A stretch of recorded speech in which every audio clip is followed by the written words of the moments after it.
THSPP, furnished and well decorated with 24th century medical equipment, customized pillar cases, and bed sheets of the Health Show Partnership Program, written in its initial THSPP. Wow. On this very day, the facility was officially reopened and also ready for human consumption. Deputy Minister of Health and Sanitation, Dr. Amara Jambai, applauded Jalloh for such a great job. This day is a day for the Jalloh. And we know the role the chair has played in making sure that it happens. The Jalloh and the Sisay. We want to say thank you. Not just the Jalloh, the Sisay and Bakalai Alaima. We want Hold on. those of your friends, those of your brothers in other parts of the world that have been sitting on the fence to say. Okay, it's ended. Okay. That's where it ended. Okay. Okay. We'll go back. Not today, and I think that because nah. Okay, where you WhatsApp? Now iPhone 90. 90 quarters. Okay. We'll go on to that. All right. Good evening. Fumble them, kushe me, fumble them. Agrituna, salutuna. Today na the 9th of November 2021, I believe so. Yes. And yes, believe it or not, 9 of November. Just want to double check them as well. Okay. And welcome to Diaspora Voices show, and you are definitely locked onto Diaspora Voices. And obviously, as I said to you now yesterday on the Diaspora Voices show, the reason why you're getting to see a lot more of my face for the last 2 days, yesterday and today, is because I had two important guests, very, very important guests. Yesterday, when I see me guests who have been getting at the studio, and today I equally have got a bigger guest, you know what I mean? As I can say, bigger alejo. So because I know DJ is a little bit under the radar to match up to the guest, then I've been for go see Mami Adama Payaba, let them knock and small pop, you know what I mean? So they get a little bit of scratch and crash throat. So now make it sick. But I don't tell them, I say tomorrow by 10 o'clock morning, DJ Ish they well, because I wanted to run this ship on my own for the 2 days, for yesterday and today. So hence the reason why. But DJ Ish, don't worry, you will be recovered soon. And that as Tijan said, that Ajefo Sabin you, I'll go lose you at 11 o'clock tonight, and then you'll be better again. So be a big. Don't get it personal. Don't take anything else. It's all me. Nami woke. That's because I will be one host yesterday and today's show. That's the reason why I did what I did. Okay, I love you. You know what I mean? I want to save you. Okay, but anyway, DJ she's not very well for the last few days, and he's recovering, and now I wish him a speedy recovery. That's why. But we're here because we're going to talk everything to do with health and well-being. You know, because and my guest is not a new face where I go for camping and they can't say, oh my goodness, no, it's a known face. And sometimes we want to see known faces again and again and again, especially when the message we get for be communicated is going to be important, is going to be valuable, is going to be really, really significant. And for that reason, we want you guys on board and to be there. And she's an award-winning community champion, but before that, she's an NHS professional at the highest level, where people like myself aspiring to try and be, at least attain some of the accolades that we don't achieve now the NHS and outside of the NHS as well, from a professional career, from a social career, and we're still trying to aspire to where she's going. You know what I mean? A lot of us have, as we say, we are noisemakers, but she strides ahead of us, and we walk so much in unison to try and be there. And also, she's a mother, she's a wife, she finds time for herself and others, and I don't know how she does that, all of those sorts of things, you know, but she has a passion. She has a passion, and the passion is the word. And me and you now, we go to bed, we talk about her easy. It's called cancer. She has a passion about cancer. She has a passion that we can talk about cancer. She has a passion for people that have got cancers, how they can live, support, and be able to cope with everyday life in cancer. She has a passion about cancer to those who are coming to their last days, last hours, last minutes, how they can manage and live peacefully and go away or pass off to the year after peacefully and taking away that pain. She has a passion about cancer that to the point that every one of us can have that confidence and comfortability, I should say, to be able to use the word cancer and not being able to hide behind that word we always say, the big C, the big C. Let's talk about it just the same way our white counterparts will share and talk about it. But when she came a few years back from Sierra Leone and she decided to say, I've gone to embark on a new project. I remember we were sitting down in Diaspora Voices studio, and then I'm thinking, where is this one going? And then she unfolded the ideas, and I've gone to adopt this, and I'm thinking, okay, this is going to be too big. Some of us, we thought, okay, I'm not going to sit here and pretend I said, oh, it's impossible. No, I never thought it was impossible. I just thought it was going to take a longer journey. It's going to take time. But to be able to say, this was what I wanted to do a few years ago, to delivering it within less than 36 months, it's a remarkable achievement. So, ladies and gentlemen, I am very, very proud. I'm always passionate. I am a fan, and I'm a younger brother. And we have our highs, we have our lows, we have our mediums, but we have a natural love for each other in everything that we do, apart from professionalism in terms of the affection. So I'm glad to have her here again on Diaspora Voices to come and share our experience on our latest project. Mrs. Isatta Sisay-Jalloh, I welcome you profoundly on Diaspora Voices, and I say Kushe Kabo and welcome once again. But whatever you do, not ask for a DJ show because you know they are. Welcome to Diaspora Voices. Oh, okay. Thank you, DJ Litu. Thank you as always. Well, Diaspora Voices is my home, so I don't need to be welcomed. I feel very welcome. It's home from home. So thank you for having me once more. Like you said, we're too natural. We're God make we bang bang bang and make we all come together. We love each other, Indeed. And that's just what it is. That's how it should be. We not get for common our belly for be very good brothers and sisters. So for us, I'm happy. Thank you. Thank you very much. You're welcome. So first of all, I'll just ask you, how's your day been today? Because I'm a little bit struggling on the weather front in the UK. We're supposed to be, this is November, and we're supposed to be in winter. We're supposed to be having at least double jumpers by now, and but it's so mild. How has it been for you? Is this something for us to be concerned about, or is it something that what's to come in December might be extremely cold? Because we don't know. How was it for you? Well, it's been variable, isn't it? Last week was extremely cold, so it's been variable. But again, these are some of the signs of global warming. I think the reality is there's going to be the 4 seasons that we know as the 4 seasons are going to change because the world is evolving, the environment is changing, not for good, but probably not so good. So we have to be very, very careful and extremely careful.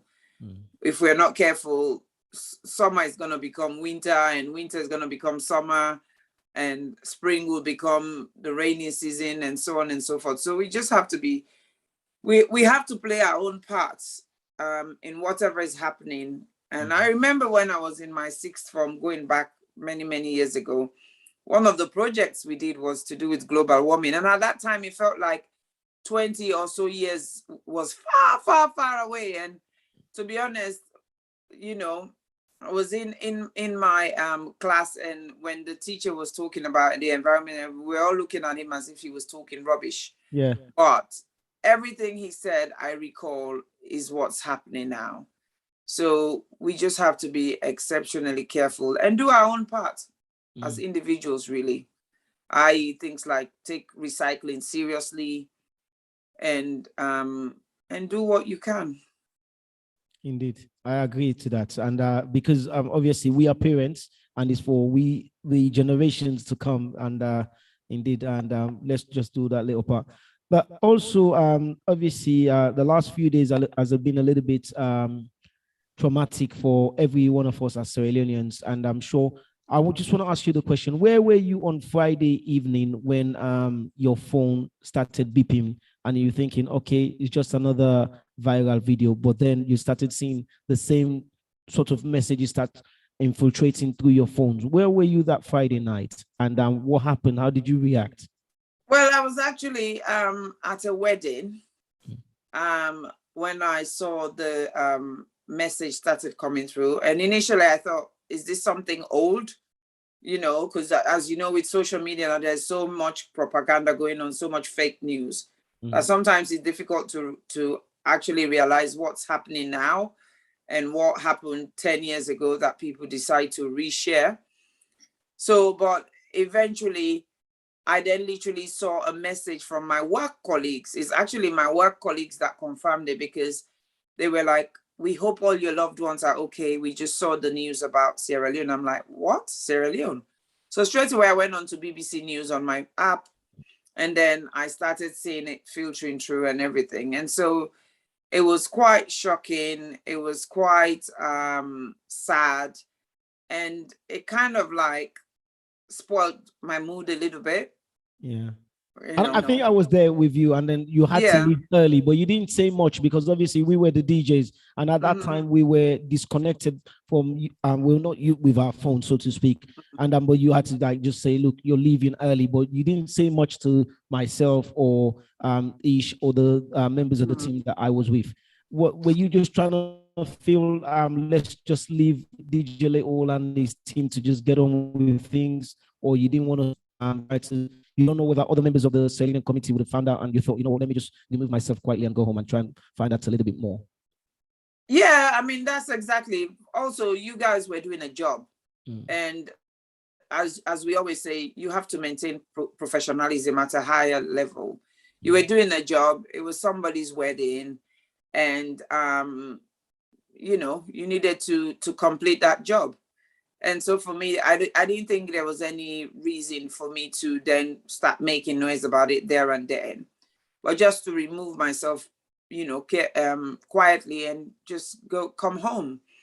And just, I think I was on my phone till about 1, 2 in the morning, trying to make sense of it all, trying to, you know, figure out what's going to happen, you know, with all these burns, victims and so on and so forth. And when you know what you know about the impact burns have on an individual and the resources that we don't have, it was really kind of like, you know, we need to know what's going on. So it was pretty much thinking hard. What do we do next? Where do we go next? Interesting. Has it actually sunk in terms of the impact on yourself and the community? Because obviously, in the UK here, you are one of our community leaders, and I'm sure many phone calls would have come through your way from a community perspective as well as NHS professional. And has it actually sunk into you seeing those graphic images that infiltrate our phones and all the other social media forums? Has it really sunk in yet? Yeah, it has sunk in. It's one of those things where it's a matter of fact, it's reality. We now have a crisis. What do we do about it? So since Saturday, really, it's about thinking, okay, let's think about this. Let's do a bit of fact finding.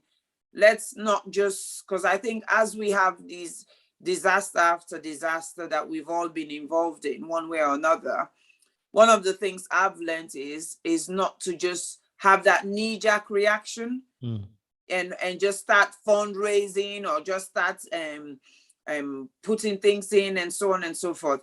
For me personally, as a citizen and as a small organization and stuff, I tend to leave that to the international NGOs, which, as we all know, they've come through, they've done the initial crisis management as best as they could. Now, what us as small organizations or individuals can then do is pick up the pieces as they then say, well, we've done our bit, you know, we can retract. So, and then they leave all the other bits for us. So that's where we pick up, and then we try and maintain and sustain that as long as possible. So I've been doing a lot of fact finding. I've been talking to lots of people. I've been trying to get things together so that, you know, before the end of the week, I'll put something out. But then when I put it out, something constructive, and then I know what I'm doing. Because I just don't like jumping on the bandwagon and just starting to do things. So yes, I've had lots of phone calls and I've reassured people that I am doing something about it, but I'm just doing it properly and carefully so that it has as great as an impact as possible. Yeah. Thank you very much for that. Because just to finish on that point, is just because at this point, like a few years back, it would be where the expectation would be somebody like yourself, myself, and a few other communities, especially champions or people in the NHS with like-mindedness would have come together, would have said, okay, let's meet together in one particular venue. How can we raise money? That has not seemed to happen for the UK community activists, so to speak. And do you think is because we're processing it, or is down to what you've just said? We're just, for those of us that are within the field, are leaving it to the non-governmental organizations who are localized in Sierra Leone there, as well as having international connection? Yes or no, really. It depends on how people see it. And I think when it comes to fundraising and stuff, you have to remember that things have been very hard for a lot of people globally, and with the pandemic and so on and so forth. So I think there is an element of donor fatigue. There's an element of lots of hardship around the world. There's so many different factors. And there's an element of people being mentally and emotionally burnt out. So they themselves were in a place where they're struggling. And then this on top of it just makes it even harder. So you see, you speak to a lot of people, they are numb. It's not like they've not taken on board what's happening, but they've got no emotions or energy left to actually even express how they're feeling or what they're feeling. So I think it's a mixture of a lot of things, and we just need to take it step by step.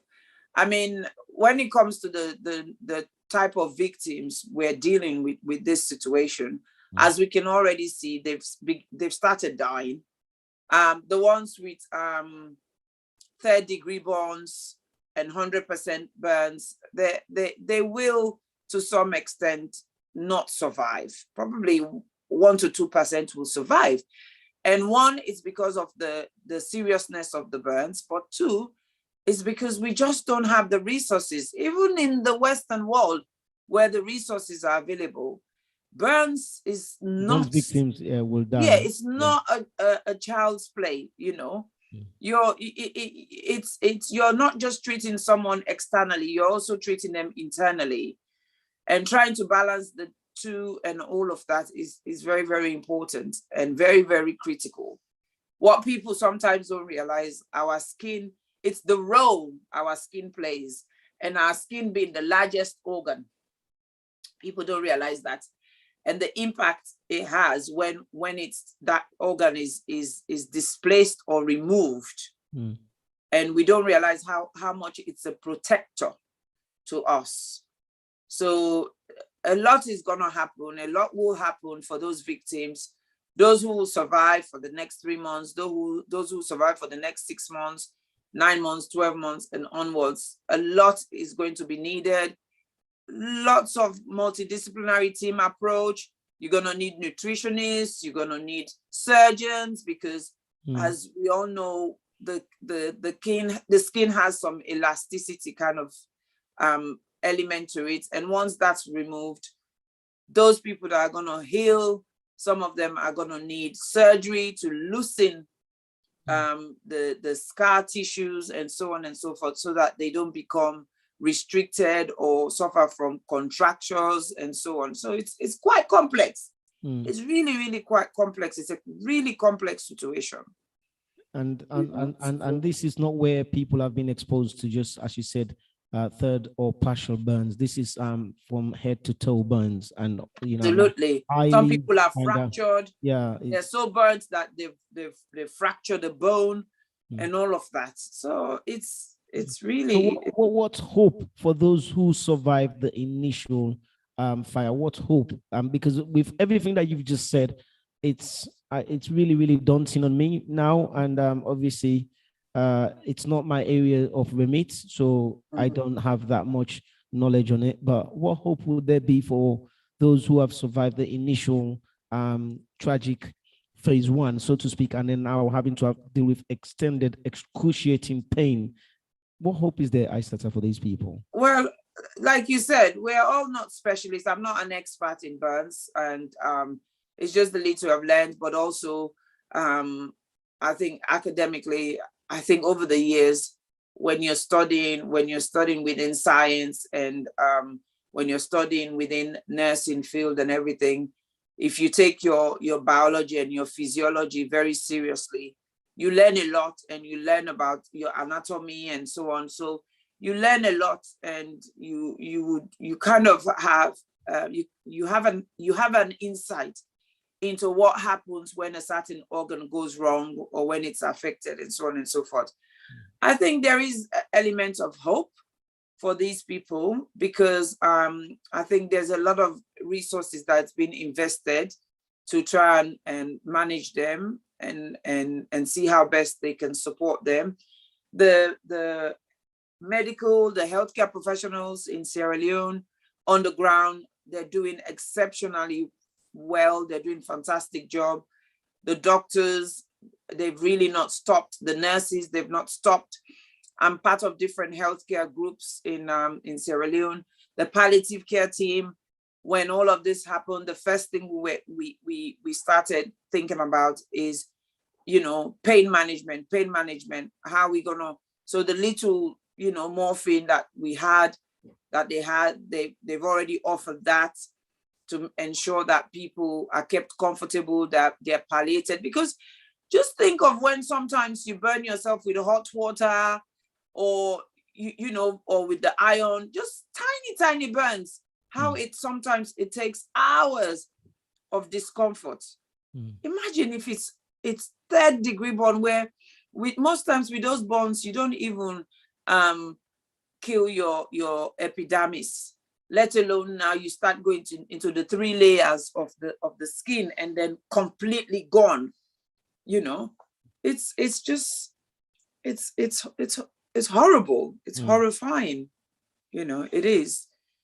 Wow. So just to finish up on that point, what message would you give to the victims, their families, their loved ones, and to us as Sierra Leoneans, in your capacity as NHS healthcare professional, first of all, as well as a Sierra Leonean who really deeply cares about people? Well, I would say to the victims, we sympathize with them. We're thinking of them. We're all with them. We're trying as best as possible to galvanize whatever resources and services and opportunities we can to ensure that their lives are saved, they're well cared for. I mean, as we speak, I've got boxes and boxes of nutritional food that I'm gonna ship this weekend, including dressings, including gloves, and so on. And to make sure by the time they get there, which will probably be mid-December, but it will be in time for whatever we're getting now or that's on the ground is probably running out and so on and so forth. So it's ongoing. So I don't want them to lose hope. I want them to be steadfast, and I want them to hold on to whatever faith they've got. And to my fellow Sierra Leoneans, especially in the diaspora or within the healthcare, let's just try and come together, do what we can, reach out, and just do what you can. And that could be praying, or that could be if you see anybody trying to raise funds that you know it's genuine fundraising, share their post, share their appeal, and you know, make a difference in whichever way you can, because we're all individuals and sometimes we undervalue the impact we make from one person to another. So let's not forget that. Thank you for that. Thank you. Really, really thank you for actually taking your time. I know we're not here today to discuss about the incident, but I can't let you come onto this platform and not share your thoughts. And I'm really, really grateful. We're just going to look at some of the comments that have come through now, or that's been coming through since we were discussing about the tragic incident in Wellington on Friday. Quite a lot of engagement. We've got Becky Koroma is there, and she's commented, she's greeting us and saying, well done. Marianne Gladys Chuk says, I'm on the point where you were making, discussing, and she said exactly so, Isatta. It is very hard to believe during that period, at the time when the news was breaking through. And she carried on to say, you're absolutely right, Isatta. Burn is not an easy thing that no one can heal overnight. And so there's further comments. We're getting a lot of engagement from Marianne. Thank you so much, Marianne. She says, this is really, really, really sad to see your loved ones struggling for their lives to survive, to survival. And Betty B says, well done, Isatta. That should, they should trust God. And yeah, so quite a lot of engagement that's coming through. So I want to say thank you very much for all of our viewers so far. Brothers and sisters are there. Carry on with your comments if you still feel like commenting on this particular issue. But we're keen to move on now. I want to talk to you about Isatta and about this wonderful Ward 2 project that you know you bamba in the last few years, and then you're thinking, you know, I just want to ask you the question first. Why Ward 2? Because Connaught Hospital is a very big place. It's a very big hospital for a Sierra Leonean capacity in its day. Now, a lot of people are saying, well, the hospital is smaller, or in terms of the volume of traffic of patients it sees. Yeah. We do agree. But why Ward 2? Well, Ward 2 is a female surgical ward. And it doesn't stop there.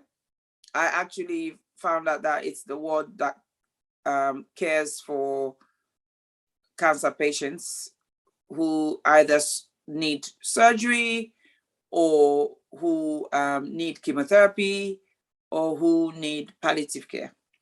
So that's why I chose Ward 2, you know, because as you know, cancer is my own thing, and I've been finding various ways to see what difference I can make in Sierra Leone from a cancer perspective. I do a lot of fundraising. I do a lot of financial support with treatments. But this kind of Ward 2 gave me the opportunity to do something on a bigger scale and make a greater impact. So that's why I want to. Indeed. And I kind of watching the video, there was with the interviewer there, you sort of explain how it unfolded, how Ward 2 and yourself came to become into a relationship, so to speak. It's like it found you, you found it. So, and based on your field. And when you first visited the ward and you saw the patients, how did you feel initially at that point? How did you register to thinking, oh goodness, knowing that on this side of the pond, when you deal with patients on a day-to-day basis, when you're doing clinical, you see the quality of care that patients are receiving, or you look at the environment in itself. And how did you try to compare your UK professional environment as compared to what you saw initially at O2? Well, and then the way you say sleep and die, or sleep and wake. I don't know how they can call it, die and wake or whatever.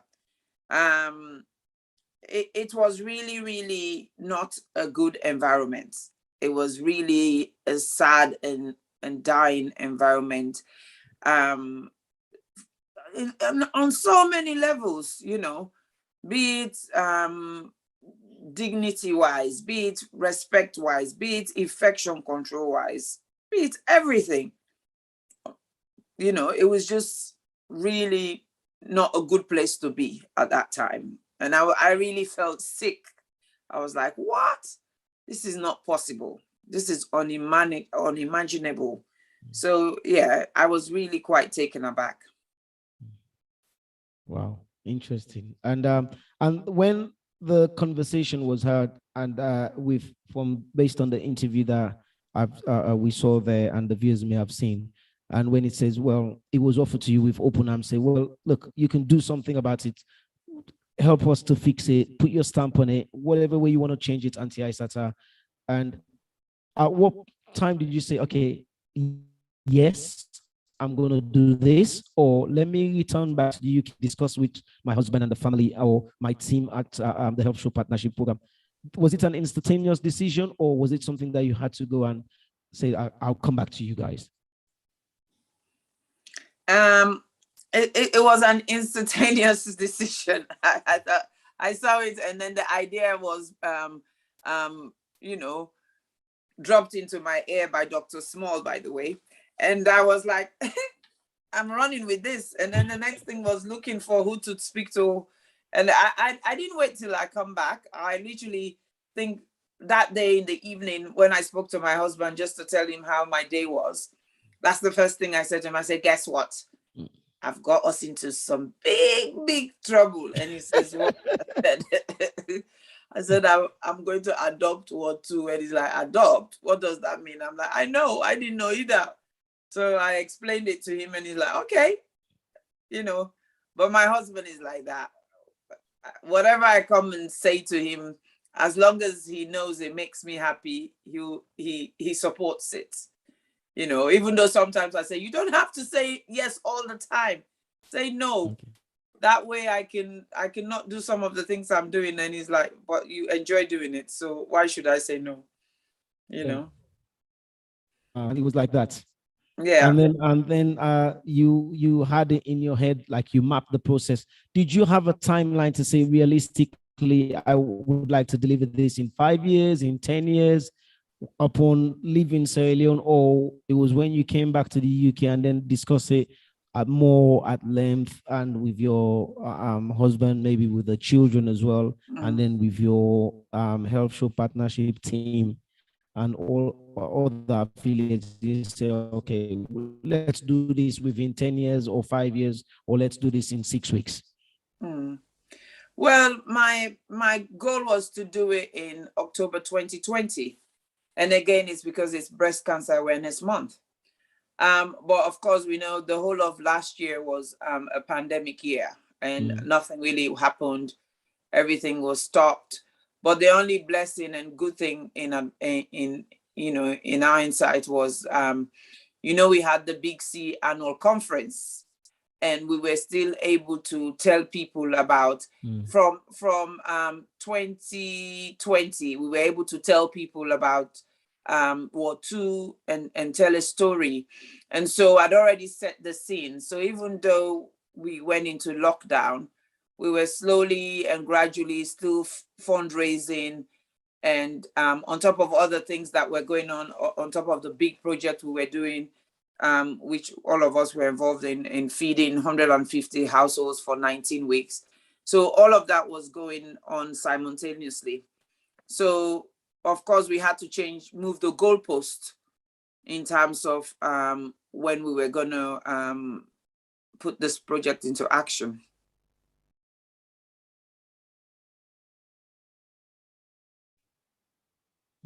Fantastic. And you plans, because obviously in order for you to believe it, you needed to have some form of a plan to fundraise.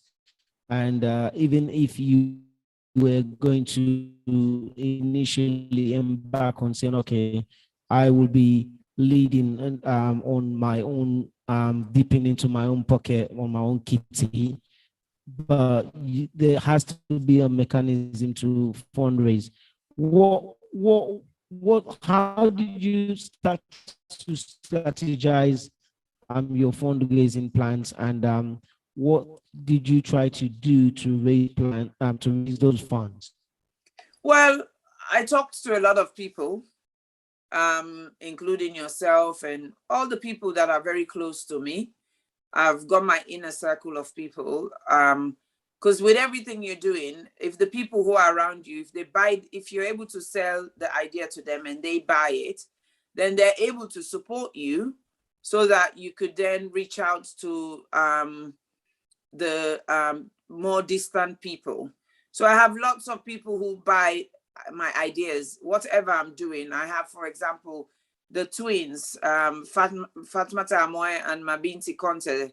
They're one of my biggest fans. I have Grandma Musa. I have so many people, a group of people called Be Good to Thyself, led by Haja Marie Bushayu. All those people are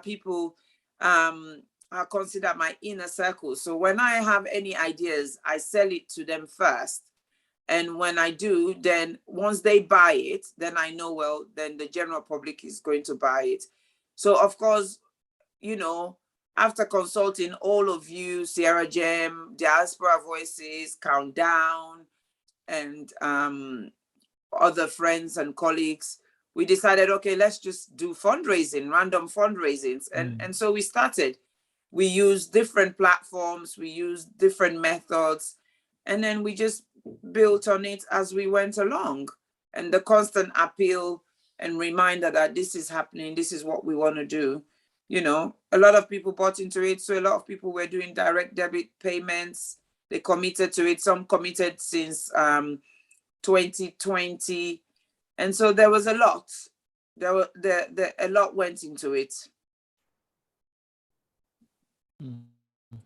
Okay, so it sounds as if you had a really, really good thing going, as the words the song phrase could say. You had a really, really good thing going on, where you had to work relentlessly, using all other avenues that are within your grasp, so to speak, i.e., with all the media partners and the families and friends that you've just mentioned, and to execute this.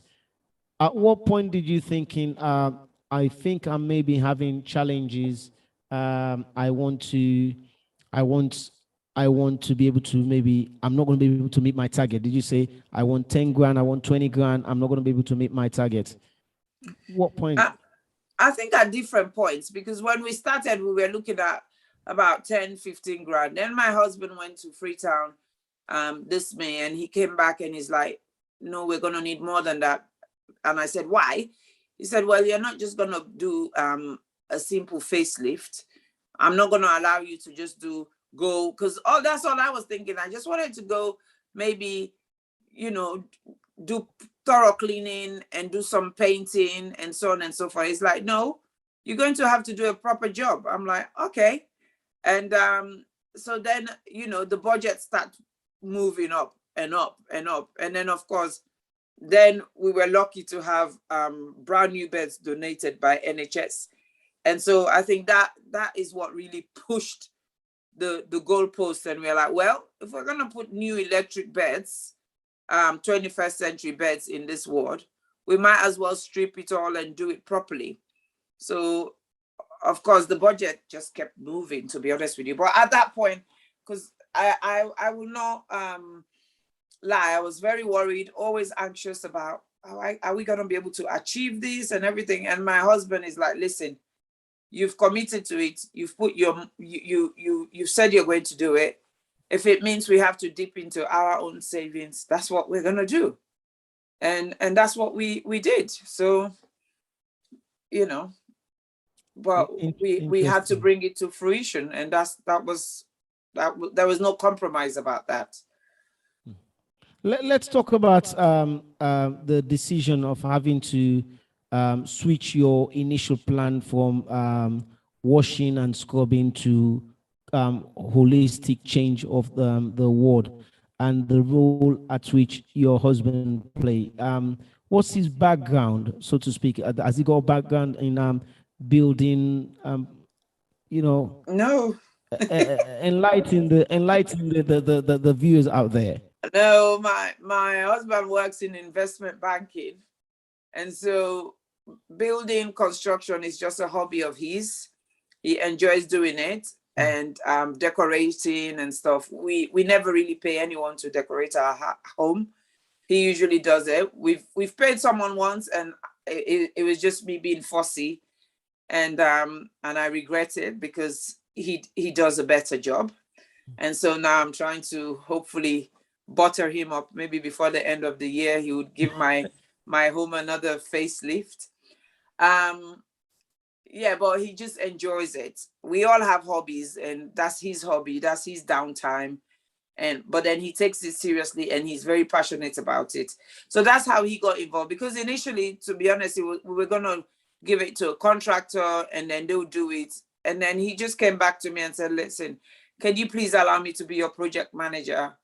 I'm like, what do you mean? He said, just hand this job to me and I'll do it. And I promise you, I'll deliver it within 10 days. I'm like, what? He said, yes. He said, I will put my team together and I'll do it. And I had no doubts he would do it because I know him. But my worry was, I just didn't want him to overwork himself and exhaust himself, which he has done. And to a point where I'll be nursing him for many, many weeks. But thank God, it's just a bit of exhaustion and he's gradually getting back on his feet. So, yeah, it couldn't have been anyone better to do it, to be honest with you. I didn't even argue because I know the quality of the work he does and what he would do and what he's capable of. Okay. That's good. Well, you want to be able to just turn around if he's around, just give him a massive round of applause for myself, my team, and for obviously for an incredible work. So let's talk about the work itself now.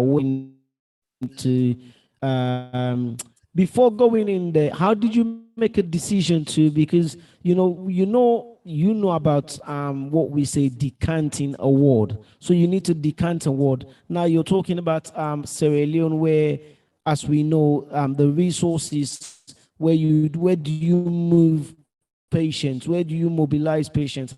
How do you move patients? You have patients who are acutely ill. You have patients who have got other comorbidities. You have patients who are probably going to, first of all, I don't even know how many beds is Ward 2, first of all. Ward 2, officially, when those wards were made, there were 14 beds, 14 bedded wards. But of course, because of the capacity, bearing in mind, when that hospital was built, we didn't have up to 4 million population. Now we're going nearly 8 million. And that's where Connaught Hospital still remains the primary hospital as in nationally. And so now, because of increase in demand and needs, it's now an 18-bedded ward. And so in terms of decanting and in preparation for the work, we had been in close communication with the hospital board, the hospital management team, and the facilities team. And so constant open dialogue, back and forth, back and forth, back and forth, and not leaving things last minute, in the sense, in July when I was there, as luck could have it, was there because my mom died. I then ended up signing the MOU in person, which I would have done electronically, but I did it in person. And I think from there on, they realized how serious we were about what we wanted to do, because lots of people had come before, they say, and they talk and never put it into action. So they then realized how serious I was, because, you know, we signed the MOU, and then I gave them a date, which was part of the MOU, to say we are coming at this time. So again, once I came back, when we shipped the container, when we decided to ship a container, again, we got them informed. They're like, hey, just to let you know, we're shipping a container now. Make sure you start thinking about how you're gonna decant this ward, and so on and so forth. And we kept them informed every step of the way, so much so that by the week, by the week of the weekend that Mr. Jalloh was to arrive to start the work, they had started transferring the patients. They started transferring their facility, the hospital. So the hospital did all of that. We didn't get involved in that. We only helped at last minute, but they moved the patients by the Saturday, and the work officially started the Sunday. And yeah, so it was really, really good. It was teamwork. It was good teamwork. Yeah. We obviously, thanks for that, Isatta. We obviously saw not the movements or the decanting of the ward, but we saw the emptiness, the vacant ward. And we saw when it's been gutted out, and you were very keen to utilize social media, all platforms, to give us a very, very steady update, and from either your short live videos or your pre-recorded videos, and which really kept everyone in the diaspora and those who are connected and interested in what you and Mr. Jalloh and the rest of the team were doing. How was that important to maintain that regular communication during the process of what you were doing?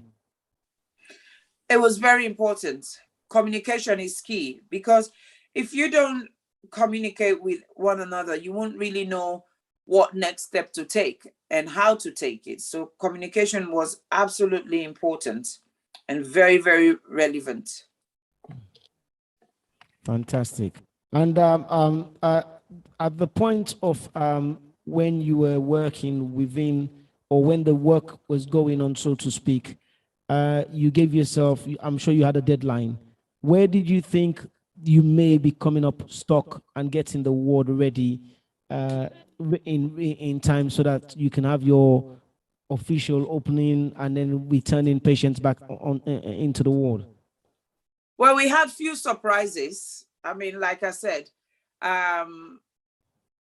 in probably in the Western world, when you want to embark on that kind of work, you probably have a structural engineer and an electrical engineer, all sorts of engineers that will go and listen to the wall, know where there's cracks, know where there's leakage, and so on and so forth.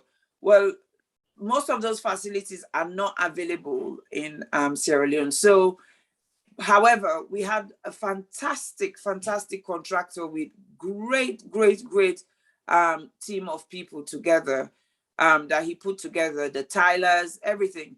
And so when we were faced with surprises, we were able to handle and manage them as effectively as we can. For example, the shower area. The shower area, when they removed all the tiles, and because of the way they tile in Sierra Leone, they use lots and lots of masonry and cement. So when you're removing the tile to kind of then get the wall ready again to retile, oh my God, that was hard work. I mean, we renamed the shower area. We called it the Beast, because of the work that was needed. And of course, the other thing, the walls, the cracks, the holes and all of that. But then we discovered this thing they call mastic, which is like a polyfiller, but just different. You apply it rather than using plastering. You apply this mastic. You then sand it and reapply, and sand it and reapply, and then it makes the wall literally look like you've painted it. So like before you do whitewash, rather than doing whitewash and plastering the wall, you use this mastic, and it makes a lot of difference. So, and then the other thing that gave us really, really huge challenge was the mosquito frames. So mosquito mesh frames. The mosquito mesh frames had already, they were not fit for purpose. So we had to remove them all, and we had to get them into a carpentry so that they can build them and fix them and so on. But again, I think the carpentry, all that was working against the clock. Yes, all of that. So, I mean, one of the things my husband did was, it was multitasking.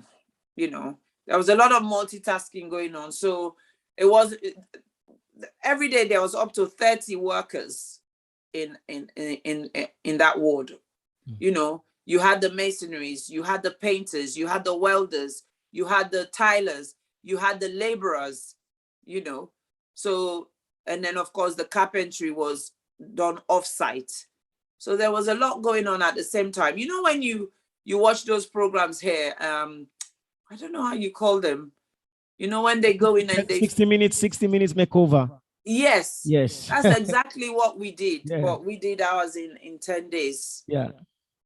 Wow. Yeah. And then you see everybody just we know certainly on the transportation facilities is challenging. I'm keen to know, how were you able to mobilize a lot of the resources, and especially the beds that had been shipped and all the materials and goods that you had shipped? How were you able to get those in time into the environment? How did your team manage the traffic?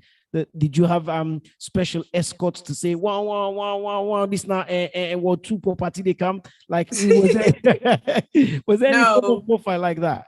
No, my husband is very strategic. Yeah. Okay. He's very strategic and also operational. So we shipped a 40-feet container, and we needed somewhere to keep these contents of the 40-feet container. And of course, we were doing everything in advance. So the ship arrived around mid-September. By the time we went through all the palaver of clearing it and so on and so forth, it was just the first week of October. So what we'd done prior to all of this is we tried to secure a storage, So again, we had to look at that geographically. We had to look at how close to Connaught can we find a storage facility to hold these contents, so that when we need them, we can get them back and forth, rather than bringing everything and then the risk of it being stolen and so on and so forth. So we managed to secure a storage in King Tom. Now King Tom is not far from Connaught Hospital, right? Yeah. So that's how we did it, and basically it's about every day what is needed. We hire the truck. Every day what is needed, they bring it, and because the same truck, all the rummages, the rubbish from the demolishing and all of that, the truck took it as well, and to dump it at Bome. So it was constant. So that was not an issue, really, because the distances were very short. That's very impressive logistical management. Well done to your team and Mr. Jalloh as well for really, really leading up project management. I think he's got a career. If he ever wants to walk away from finance and he's not working, then he's definitely got a career in project management in the construction industry.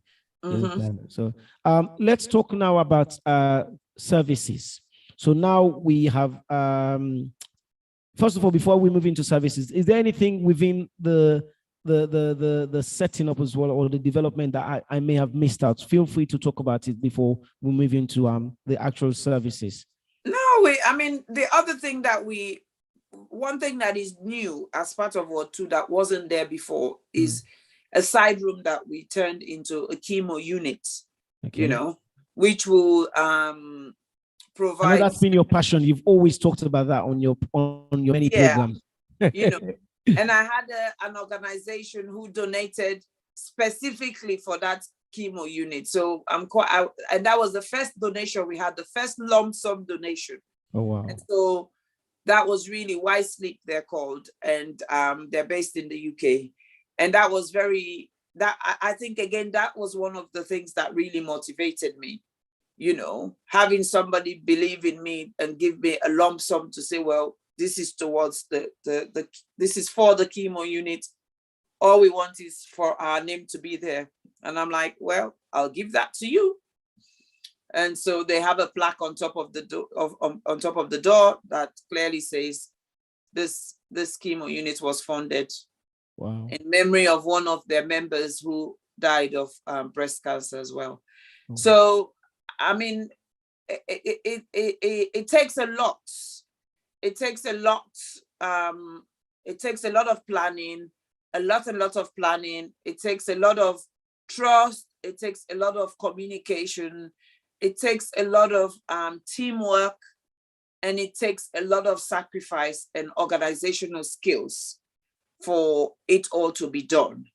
And I think I'm saying this and I'm stressing this because I know quite a number of organizations are expressing interest in emulating this and taking on another ward, which again for me was one of my goals and one of my mission. One of my mission, do this, encourage people to trust the service, the system, and then they also can go and do it. Because if you think of it, if you know, we get an organization or a few people come together and do one ward and another ward and another ward, by the time we realize it, we will put the government to shame and say to them, well, we've done your job for you. Thank you very much. Let our people have somewhere nice to be. You know, you focus on the day-to-day consumables and resources and encouraging the staff as well. So yeah, that's what I'll say really in terms of bringing it all together. But it's hard work. But and I know most people will do it by subcontracting it to other people. But I think we enjoyed doing it ourselves. And I think we saved a lot of money doing it ourselves. And the quality and standard we envisaged, we got that because we did it ourselves, you know. So that is interesting that you said that. You know, I as you're speaking, I'm picking up on things that I wanted to follow up on, questions I want to follow up on. And one of them is, after a successful delivery of such a wonderful project, it's like you've now created a template for many others to follow, be it individual persons or organization team or charitable organization, because we've seen across the whole of the Sierra Leone in various different regions, not just in Freetown, you will see people say, or team of people say, I want to do a whole hospital. Is that a realistic challenge, or is that far from actually achieving, or rather they can start going for the simple steps, which you've done, which actually is a lot more, once it's delivered, rewarding, and it makes tangible difference to the not only the trust or the hospital, but also real-time patient impact is seen, rather than to say, well, I'm a charity or social organization, we're going to change all the windows in the entire hospital or wherever, schools. You know, can you just elaborate? I'm sure you get what I'm trying to say. Yeah, I do. I think really people say, oh, don't come and tell me what to do because you've done this now, you think you know it all and blah, blah, blah. Because that's how most of us think in our community. Yeah. But I think you're quite right. It's about focusing on a specific project and actually understanding and exploring the impact it will have. You know, for me, going around and changing all the windows of Connaught Hospital will not have nowhere made the impact that focusing on Ward 2 will be making for the foreseeable future, So I think also it's about affordability. What can you afford? What's your budget? And think about what you can do. And for me, when it comes to the wards, doing the wards, adopting the wards, it's about what does adoption mean? Unfortunately, or I would say fortunately, like you said, we've set a standard now for Connaught, and they've made it quite clear. I mean, that day on the opening ceremony, there was international donors there who are about to embark on some work at the hospital. They've made it quite clear to them that this is now our prototype. Look at your hair in this ward. This is what we want, nothing less. So, and they can afford it. But I'm not saying this to scare away anyone who is thinking of adopting a ward or has the intention. I just feel you have to be ready and be prepared. And maybe where we have all these different organizations trying to do different things and we're not really achieving anything more, I think is whether some of these organizations should come together and create a bigger impact. Because if you have 4 or 5 organizations come together, they tackle one ward, another 4 or 5 organizations come, they tackle one ward. It makes a lot of difference rather than one organization going, well, I'm going to donate 50 bags of rice, 50 bags of cement to this hospital. Or the other one says, I'm going to do the windows. Or the other one says, I'm going to, if we just come together. For me, what I'm really, really, really encouraging everybody or any organization is collaboration, partnership. Let us work together. For me, yes. I saw you to interject, Isatta. That seems to be the buzzwords that's coming out, because it's not something often you get to hear within the Sierra Leonean community. That word is being repeated and buzz. Because the reason why, sorry, I interjected you, because my guest yesterday is a very successful businesswoman in the UK, like yourself, and has taught at university level, but went to Sierra Leone and decided to collaborate with an established organization with a similar concept. She said, I went to start my own, but when I did my feasibility and then I identified there was something that was there and has been there longer, I felt I can work with them. And I said, well, you are somebody that's highly successful. She said, yes, but what I have, I'm going to raise their platform and raise that platform. And if it means, and so they made her the country director based outside. So she's not the CEO, but she's the country director. And because of what she's done within the last 12 months, there's now international recognition more. So she's adding value. So why is collaborative work important, to digress a little bit? It is important because you pull ideas from different angles, you bring it together into the pot, and then you shake it all and you get the best out of it. You understand? Like when I went to Sierra Leone, the first thing I did when I wanted to embark on my cancer journey in Sierra Leone was to find out what's already there and to go pay homage, in the sense I went to Thinking Pink. I'm like, hello, this is me. Thank you for all what you're doing. This is who I am. How can I fit in? How can I help? I went to Well Woman Clinic. I did the same, and through this journey, we've all worked as a team. There's been collective effort, and they are also key stakeholders, key stakeholders. I am not in Sierra Leone. I might be lucky if I go there more than once a year. So I need other people to believe in what I'm doing, and I need other people or organizations to be part of what I'm doing so that they can take over, they can support. Thinking Pink, Well Women Clinic, they're the primary referrers to the hospital that leads a lot of the breast cancer patients onto that ward. So they need to be part of it as well. So because they would be the ones going to that ward and visiting their patients.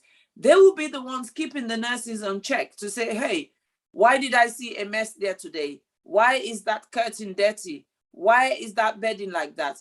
They are my eyes and my ears because we're all working as a team. you know. So that's why collaboration is very important. You don't have to reinvent the wheel, which is what your speaker did. She didn't reinvent the wheel. There's no point. It's waste of time. Yeah. The time and energy you waste trying to reinvent the wheel is you could put it into better use, and then you just nurture what you already have and move on and upwards, really. Brilliant. Thank you so much for that. I wanted to move on now onto the services. So now you've kind of just touched on, you're talking about the Well Woman, the Thinking Pink, and in terms of the management and you not being there, but overseeing. How is the service going to run, or how is the service being run on a day-to-day basis, and how are you intending to monitor quality improvements, because you need quality improvements? How are they going to monitor sustainability? Is there any sort of like governance that's been localized governance that's been put in place separate from what the hospital may have? Because you will want an idea. You said it yourself. The NGOs that have been there, they've seen this. They want to make it a template for others to model other wards, so to speak. So you must have had a localized governance which you put to say, okay, fine, this is my own the Health Show partnership and my partners and other affiliates. This is our own CQC, and every month we're going to do what you call it, a monthly audit. Just elaborate on the services that you may have implemented or trying to put in place. The first person who is accountable is the lead oncology doctor, Dr. Small. Okay. Again, he's very passionate about this ward and wants to see it work and wants to see it maintained at the level. So he's championing everything. So, for example, the first thing he's requested, which we did, was an inventory of all the furnitures and everything. He's also taking on the responsibility that, you know, especially for like the chemo units, the responsibility, and the one and only cancer nurse that we have, he's also advocating for that nurse not to be transferred from one ward to another, but to stay stationary in that ward. We've also looked at training. Whilst they were doing the ward, we were doing training. We did a whole day training of the staff, and you were part of that as well. In terms of kind of quality monitoring, governance, CQC, I've also created a patient information leaflet / agreements. Okay. Because I know a lot of people go on about, oh, it's the nurses that don't look after the wards and everything. But what also came out during the time we were there is it's the patients and their relatives as well. They also need to be accountable and treat the environment with respect. So I've actually drawn up a patient information / agreement, the do's and the don'ts, what to expect when you're on the ward, and so on and so forth.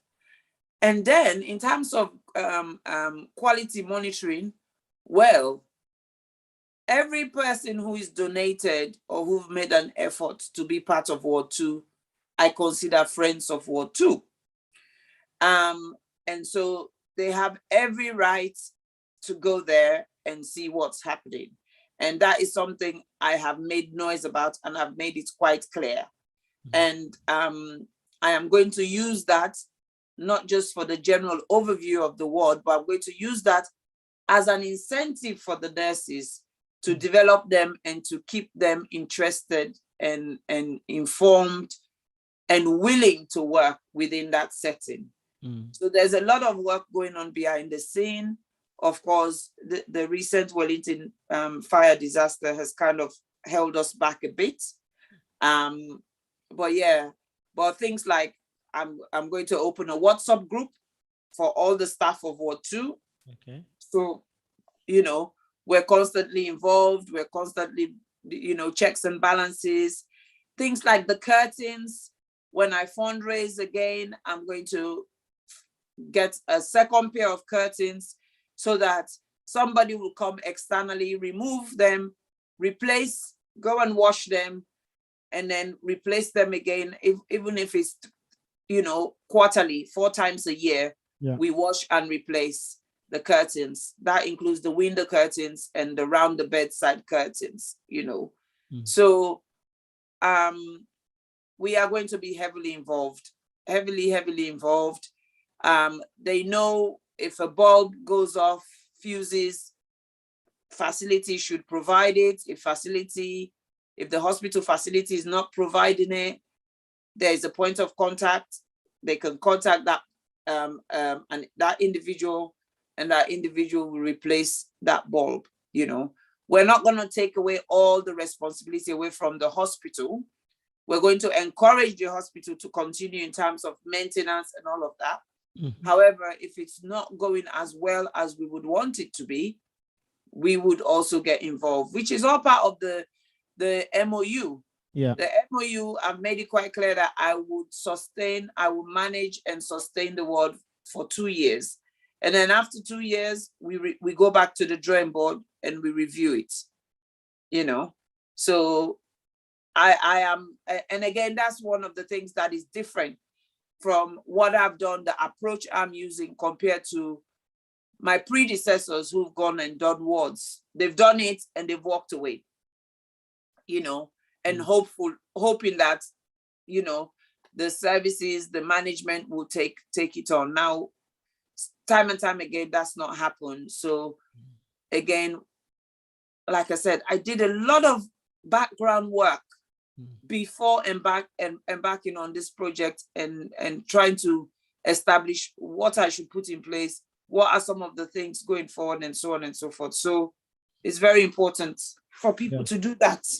So when thank you so much, Isatta, because I was going to ask you about the word culture of maintenance, because as Sierra Leoneans, the greatest gift that we have is to see something new. The worst habit that we have is to maintain it, and but you've kind of alluded to some of how the methods that you're going to put in place to ensure that the culture of maintenance it's there and sustained because of what is being agreed on the MOU. But it's one thing having it in written document. There's another thing having to deal with it and or applying it. Yes. How are you going to ensure that if you were to visit, let's say in February, March, in early spring, Isatta is coming over and either planned visit or unannounced visit. How are you going to make sure that at least what happened in October, at least 95% is still maintained, or you're not going to be, what is your expectation level? Are you going to be looking at 80% or below 80% to say, okay, well, they're doing okay? Or if you turn around and then you see a 35% standard ward, what would be your reaction? I think you know my reaction. I think I'll be so livid, and if I don't have the answers to my questions, I'll be heading for social media. I think it's about time we hold everyone at a governance level to account. I think, and the hospital board, the hospital management are saying, we need help, come and support us, come and help us make Connaught a better, habitable and more conducive. So they also have to be accountable, I mean, we've spent, when you think of all, even though some of the items are used, the new and used items, if you cost them, including the physical cash, we've spent close to £100,000. Wow. So it's not a child's place, not small money. We could have taken that money and go and buy a house or something. Wow. And at least 30% of that is our savings, that we will probably not get back. So it is very important for everybody to be responsible and take into account their own role and responsibility. So I personally will hold each and every team or service or from your oncology manager, brother, Dr. Yes, Small. well, I mean, if you watch the opening ceremony, I publicly said to the senior matron, I am holding you responsible for the maintenance of this ward. And then she also replied, publicly, I will be accountable, So these are all things that have not been done before at this level. So we will keep doing them. We will not relent. I mean, I'm not going to say there's not going to be any challenges. I'm not going to say it's going to work all bright and beautiful for me. I'm not going to say they're going to listen to me every time. No, but it's about we have to keep pushing and pushing and pushing and pushing and not giving up.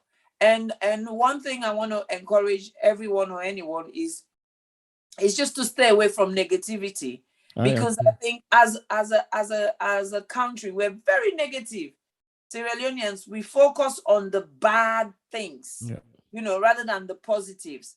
And so for me, that's one of the things I have not encouraged through this journey, because if I had, I wouldn't have done it. True.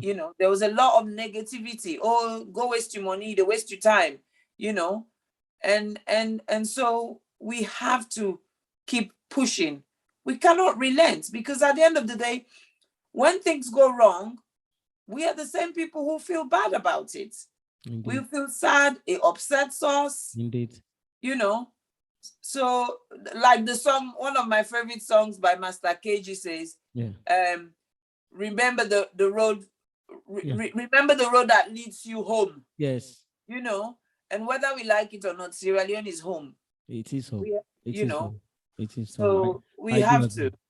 Isatta, I'm very conscious of time, but I want to ask you about something which is up my street. It's within my infection prevention control. Now we know with the world today, infection prevention control, as known as IPC, it's paramount. It's part of the heart of healthcare and health and well-being. There's nowhere you can turn, whether you're in the West, whether you're in Africa, wherever you are in the world. Infection prevention control has taken a significant role, especially with what we've seen with coronavirus and other illnesses that are out there. Now, it's going to be challenging to apply or implement best practice, so to speak, of infection prevention control in a country like Sierra Leone, based on the facilities and the resources which are limited to us. But how would you start by introducing best practice of IPC standards, and what ways or mechanisms have you thought of or put in place already? Well, believe it or not, they also understand the concept of link nurse. So they do understand the concept of having a link nurse for every aspect of nursing or infection control. So they have a link nurse, but also I was very much impressed with the cleaner, the knowledge and insight the cleaner had. That's the ward cleaner regarding infection control. And so when we did that whole day training, that woman was like a mini encyclopedia. Wow. In terms of infection control and prevention control and hand washing, the use of different mops, the importance of the sluice room and the kitchen and so on and so forth. So, I mean, I have no doubt that I have the right I have the right people in that ward. And I think what they needed was the resources. And now I've provided them the resources. I mean, we've got, every sink has a hand washing station. We've got alcohol gel everywhere. Wow. And I took lots and lots of supply, gallons. So it's not like by next week they'll run out. No. And they know there's a system in place. If they're halfway there, that's why we're going to create this WhatsApp group. They can notify me, oh, by the way, Miss Isatta, this is running out, this is running out, this is running out. And also it will be either way, you know, every so often I'll say, look, guys, I'm about to ship, put together stuff to ship. What are we running low on? You know, and then they'll tell me. So I think it's going to be interesting and exciting, and I'm looking forward to when you visit as well. Oh yeah. Your role you will play. I have another sister, Kiki Gombu, you know her. Yes. She's currently there. She did the teaching with me. She's currently there. So again, she's also offered when the ward reopens, she will go there and work with them for a day and monitor and see how they're doing their infection control and so on and so forth and all of that. So there's a lot of good people who are willing and ready to work with them. I've got Sadia Sisay there, who is also who has a background of oncology nursing and passionate about it all. There's so many people there who are very keen to support them and ensure that things go well. And we've given them incentives. I've told them I would be giving them stipends, you know. We would, as we go along, I'll be doing nurse of the month, staff of the month, you know, giving them those little extra treats. It's coming to Christmas soon. I'll probably give them all, you know, even if it's 5 or 10 cups of rice each, tomato, and so on and so forth, because we all know things are very hard and cost of living is getting higher and higher in Sierra Leone. So all those little things make a difference. And also, it helps as a deterrent so that they don't take what's on the ward out of the ward for personal use, i.e., use the gloves for the patients, not take it and go and sell it. Use the medications for the patients, use the equipment for the patients, and so on and so forth. Wow, interesting. Thank you so much for that. Listen, we're going to be wrapping up very shortly. I just want to you know, there's been so much engagement, especially coming from the likes of Marian Gladys, Chuck Spencer, Betty B, and many others that have been actually engaged. And I won't be able to go through all of your comments, especially Marian. But I want to thank you for your supporting statements that have followed on through the programs. And you've made me feel as if I need to belong. So now let's look forward to the future of when is the next Ward 2 going to be coming under THSPP? When Well, THSPP is not looking at another ward right now. Once we settle what THSPP might look at or is considering looking at is the Education and Resource Center of the ward, you know, because like we said, we want to provide a holistic service and support. So we've made a nice and clean and conducive environment for the patients as well as for the staff, but we also have to provide a platform and environment for continuous professional development, you know, which I think is one thing our healthcare providers, especially the nurses, lack a lot in Sierra Leone, that ongoing professional development. And we need to try and see how best we can keep up with the 21st century, i.e. The beauty about Connaught Hospital, when they built it, they made allocations for all of these. So they're there, you know. For example, where we did the training all day that day, the skills lab is there. It just needs renovating, you know, it just needs, you know, proper chairs and tables. It just needs, rather than a projector, you just need a plasma screen on the wall and a laptop. So anybody, when you want to come and do your training, you bring your laptop, there's a HDMI cable, you connect, absolutely. and you do your presentation, you know, few desktop PCs so that people can go online and do research and all of that. So it's just about utilizing and identifying what modern day technology has to offer, exactly, and bringing it up to its current time. Yeah, and again, once we're ready to do that, I'll put the word out. I know in our community we have a lot of IT people, you know, who might have in their garage, they might have keyboards, they might have mouses, they might have monitors. Oh, I've got loads. I've got loads. Yeah. I've got a garage stuffed in them, and exactly. So all those things, you know, so that we take for granted, isn't it? That we just chucked underneath the bed or in one corner of the garage and not thinking, and these may come handy. Yeah. So all those things where we keep and we think we really know we don't want to throw this away, but we don't know where we want to take it. So those are the kind of things. So I'll be making call out. But in the interim, I think the focus will go to supporting with this Wellington fire crisis, you know, which we've already started. So THSPP has been involved in a lunchbox project, and I've made donations towards feeding the staff that have been looking after the victims, you know.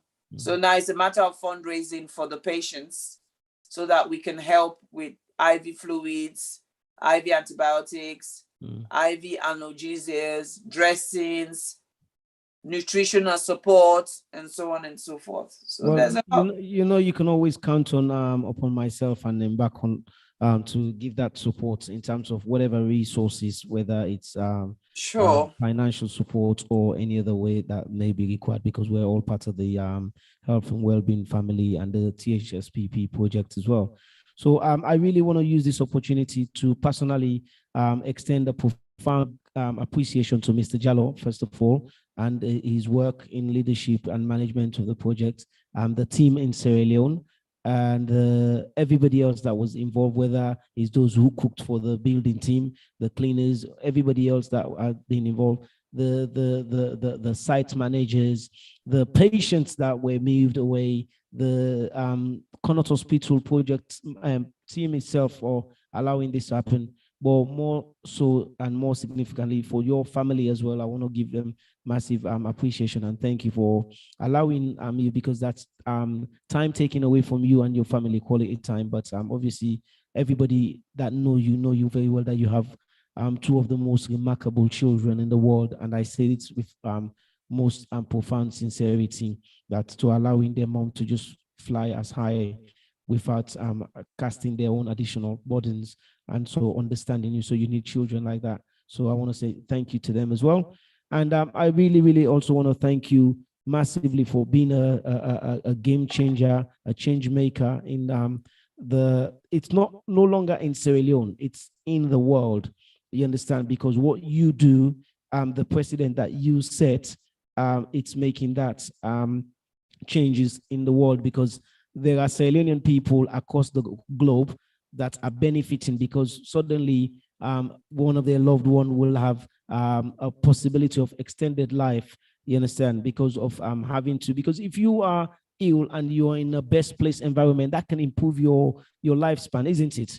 You know, and you have now provided that facilities for many Sierra Leoneans to come. So on behalf of myself, DJ Ish, the entire Diaspora Voices team, and I believe every Sierra Leonean in the world, and that know you and know what you embarked to, we want to say thank you to you personally. So thank you, Mrs. Isatta Sisay-Jalloh, and keep doing. We need you to be healthy. We need you to be well. We need you to continue to look after yourself in addition to what you're doing for other people, because really and truthfully, we a better and a fitter and a healthier Isatta will be able to do more and continue to do increase changes in the lives of many. So thank you for that as well. And is there any last word you want to put out there to the viewers and anybody that you want to extend appreciation to? You may have done it on other areas, but maybe it's time to say thank you to your family of THSPP. Yes. Or two people. Please feel free. Yeah, well, I'm not going to name names because I will name and then I'll forget somebody, and then I don't want to upset anyone, and I don't want anyone to feel less important or relevant. I think everybody, in this entire world that has supported my idea from inception till this point, I want to say thank you. And you know yourselves, be it an organization, being an individual, you know yourselves. And I say to people, I've said to certain people, some people didn't spend a penny, but it's the support. It's just that some days when I'm feeling crap and they call me and they're like, oh, I'm going to pray for you today. And or like, oh, me picking, let God continue for bless you. God will give you the strength. God will give you the courage. They motivate me. They encourage me. They guide me. They advise me. They share my posts. They stress to others how serious I am, how trusting I should be. And for me, that's the one thing I tell Papa God thank you for. The one thing I tell Papa God thank you for is I didn't let you all down, you know, because we all know in our community there's a big trust issue when it comes to money. There's a big trust issue. And so to be able to maintain that integrity, I mean, this is the second time now we've done it. We all did it with the COVID-19 rapid response team, but this level is way bigger. And this level is an individual level to some extent. So I just want to thank each and every one of you for believing in my idea, for, you know, pushing me, encouraging me, supporting me, guiding me, advising me, praying for me, and just being there. Of course, my husband, my family, you know, I couldn't have done it without them.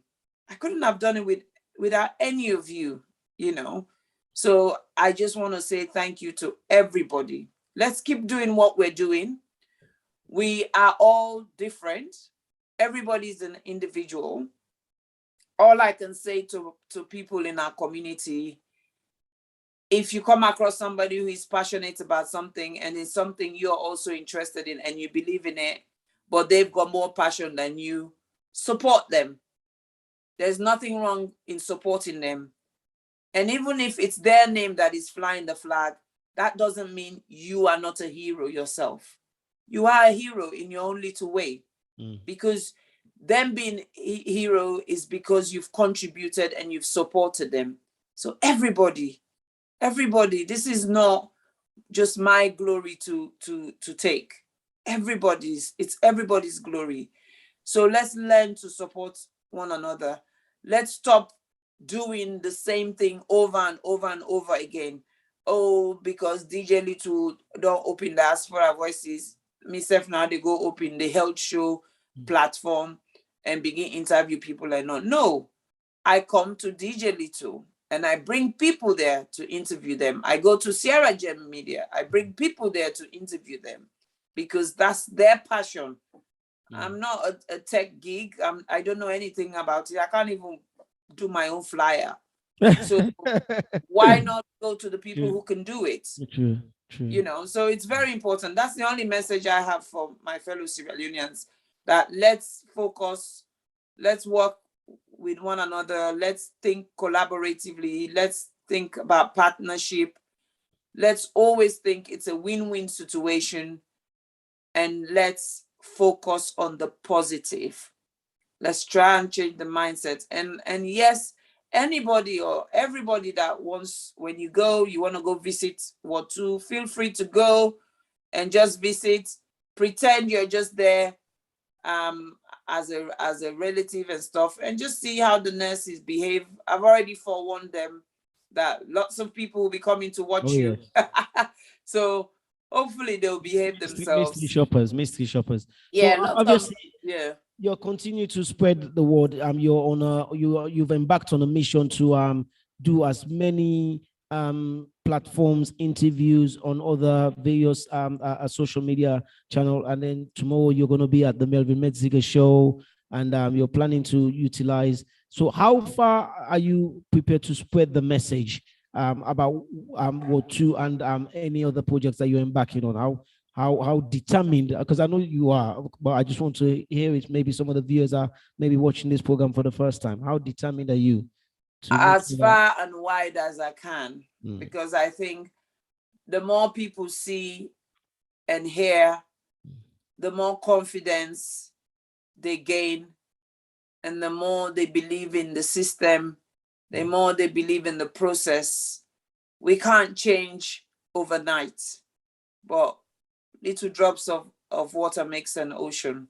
Indeed. So let's just keep chipping away on that rock. Well, eventually water will come through. True. Yeah. I agree. Thank you very much. And I want to say thank you to Isatta Sisay-Jalloh and for actually taking some time and giving us at 2 hours plus of our time and dedicated on Diaspora Voices. You can catch Isatta Sisay-Jalloh on Thursdays on Sierra Gem Media and with the Health Show programs there where she talks about various things, especially topping up on the agenda is on cancer. And tomorrow, as I just mentioned, Isatta will be on the Melvin Metzger show. And make sure you tune in to catch the message as well, just in case you may have missed some of the important bits on Diaspora Voices. And for those of us that are in the position that have got the platform, reach out to Isatta Sisay. Trust me, she's not reaching out because she doesn't want to reach out. Most of us have actually reached out. So obviously, apart from the home station, which is Sierra Gem Media and Diaspora Voices being a sister station, and others have reached out. So you do your reaching out to Isatta, and that's also contributing. You know, she mentioned you don't have to give money, but if you say my platform, I'm based in America or United States or Australia, I've got a platform, I'd like to interview so Sierra-Leoneans can get to see and hear your message. Why not reach out? You know, don't just sit down and say, well, let me wait till Isatta call me, then I go interview him. No, Isatta need to call you. If you believe in her project, if you believe in her concept, pick up the phone or go onto social media. She's very accessible there. You can go onto the Health Show partnership. It's there. There's a Facebook page there, or you can go into Isatta Sisay-Jalloh on Facebook. You can get Isatta there, or you can go into Sierra Gem Media or Diaspora Voices myself, and you can reach out to me. Say I want to get access to Isatta. We will be able to give you direct link. Get her to share her voice. You know, I mean, and one of our favorite phrases, which I'm going to leave you with, is let's talk, learn, and share. See, still remember those lines. So let's continue to talk, learn, and share, and so that we can get the word out there, and together as Sierra-Leoneans, we can achieve more. Thank you, Isatta Sisay. God bless you, and God bless everything that you embark on. And thank you to all our viewers as well, and all our contributors.